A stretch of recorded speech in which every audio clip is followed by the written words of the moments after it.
Saudara-saudara, kita akan membahas lagi satu tema yang menarik, yakni apakah Gereja Katolik pernah menjual surat pengampun dosa di abad ke-16?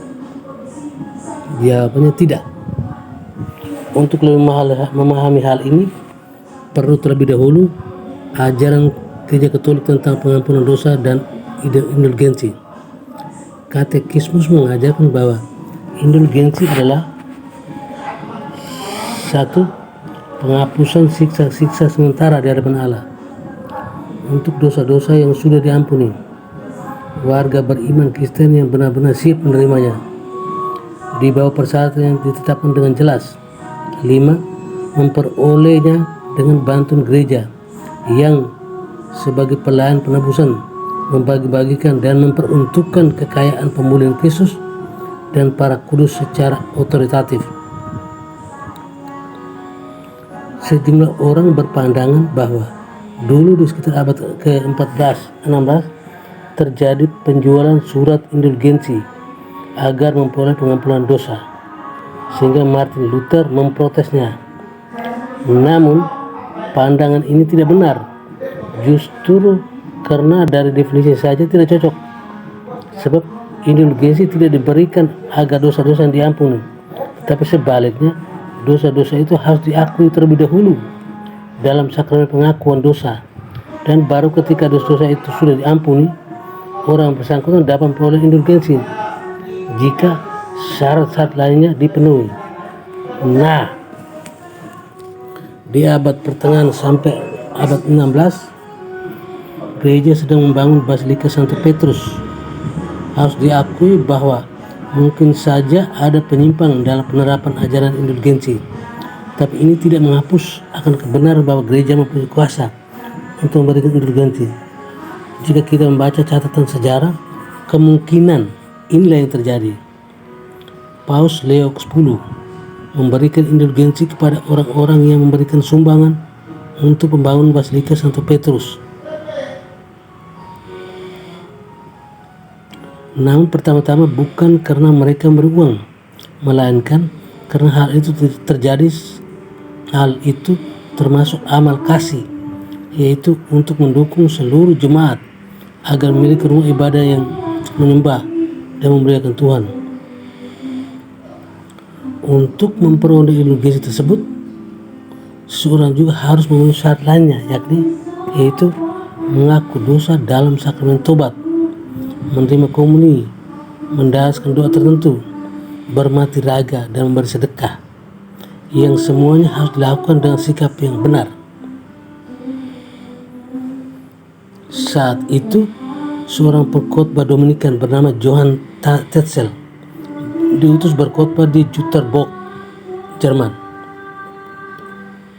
Amal atau derma yang selalu menjadikan salah satu ungkapan perbuatan kasih menjadi temanya untuk menggalang pembangunan basilika, dan ini dikaitkan dengan indulgensi. Sayangnya, Tetzel membuat suatu pantun yang memang dapat disalah-artikan karena berbunyi, begitu terdengar bunyi koin emas di kotak, bangkitlah jiwa menuju surga. Maka kesannya seolah-olah orang yang didorong untuk menyumbang supaya dapat masuk surga, atau jiwa-jiwa orang yang telah meninggal yang mereka doakan langsung akan dapat masuk surga. Padahal yang dihapuskan dengan indulgensi itu adalah siksa dosa sementara, konsekuensi dosa dari dosa-dosa yang sudah diampuni melalui sakramen tobat, dan bukan untuk dosa yang belum diakui dan karenanya itu belum diampuni, apalagi membebaskan seseorang dari siksa dosa dari dosa yang belum dilakukan, atau jika boleh ditujukan bagi jiwa yang sudah meninggal. Tetapi pada akhirnya Tuhan yang memutuskan apakah jiwa itu sudah siap beralih ke surga atau belum, dan bukan atas jasa perbuatan orang yang masuk sumbangan ke dalam kotak. Sebab yang berkuasa mengampuni dosa dan membawa jiwa-jiwa ke surga tetaplah Kristus. Hanya Tuhan yang mengetahui apakah syarat perolehan indulgensi penuh itu sungguh terpenuhi. Sebab indulgensi penuh yang mengakibatkan jiwa di purgatorium dapat tiba masuk ke surga, mensyaratkan orang yang mendoakannya tak memiliki ketidakterikatan terhadap dosa yang apapun, maka kita sendiri tidak dapat tahu dengan persis apakah kita dapat memperoleh indulgensi penuh. Hanya Tuhan yang mengetahuinya. Jadi perbuatan apapun yang kita lakukan tidak dapat menggantikan peran Kristus untuk menyelamatkan seorang. Doktrin indulgensi ini terkait dengan ajaran tentang sakramen tobat, api penyucian, dan mendoakan jiwa-jiwa umat beriman yang sudah meninggal. Doktrin-doktrin ini kemudian ditolak oleh gereja-gereja Protestan. Memang mungkin saja terjadi penyimpangan dalam penerapan ajaran indulgensi di abad 15-16 itu. Misalnya, pembuatan pantun oleh Tetzel yang kurang tepat artinya itu. Inilah yang menggunakan protes Martin Luther. Dalam 95 tesis yang diletakkan di pintu gereja tersebut, tak lama setelah Tetzel datang. Di tesis nomor 27, Luther memprotes pantun Tetzel, dan tesis nomor 50 dan 86 memprotes pembangunan Basilika Santo Petrus. Namun Luther sendiri sebenarnya tidak menolak prinsip pengajaran tentang indulgensi. Ia hanya menentang penerapannya.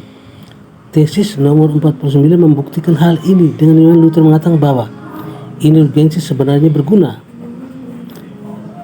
Kemungkinan karena adanya berisiko penyimpangan seluruh sehubungan pelaksanaan ajaran tentang indulgensi yang melibatkan sumbangan dana kepada gereja.